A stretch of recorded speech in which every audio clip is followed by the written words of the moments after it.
वज़ीर-ए-आज़म इमरान खान ने खैबर पख्तूनख्वा इलेक्शन में नाकामी की वजह गलत उम्मीदवारों के इंतखाब को करार दे दिया है। कहा, इंतखाबात के पहले मरहले में गलतियां की और इसकी कीमत अदा की। दूसरे मरहले की खुद निगरानी करूंगा। PTI मजबूत होकर आएगी।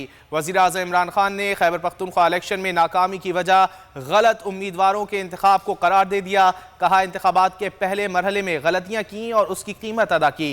वज़ीर इत्तलात फवाद चौधरी का कहना है कि इस वक्त PTI कमज़ोर हुई तो मुल्क भेड़ियों के हाथ लग जाएगा। ट्विटर बयान में फवाद चौधरी ने कहा कि PTI की लीडरशिप और कारकुन ज़ाती इख्तिलाफात को पसे पुश्त डालें और इमरान खान की क़यादत में ख़ुद को मुनज़्ज़म करें।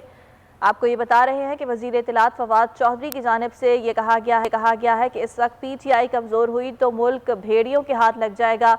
ट्विटर बयान में उन्होंने ये कहा है कि PTI की लीडरशिप और कारकुन ज़ाती इख्तिलाफात को भुला दें और इमरान खान की क़यादत में ख़ुद को मुनज़्ज़म करें, क्योंकि ये मुल्क की बेहतरी के लिए ज़रूरी है। खैबर पख्तूनख्वा पर जमीयत उलमा इस्लाम ने गिरफ्त मजबूत कर ली। JUI ने 21 तहसीलों में तब्दीली का रुख मोड़ दिया। पेशावर और कोहाट के मेयर की कुर्सी भी हासिल कर ली। PTI 14 तहसील चेयरमैन मुंतखब कराने में कामयाब हो गई। 10 आज़ाद उम्मीदवार भी सुरखरू हुए।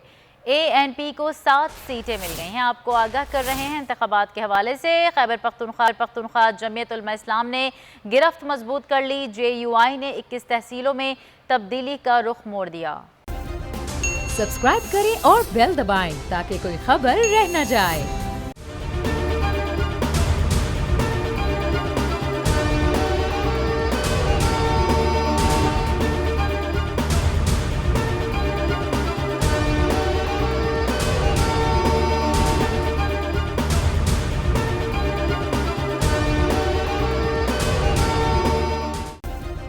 सब्सक्राइब करें और बेल दबाएं ताकि कोई खबर रह न जाए।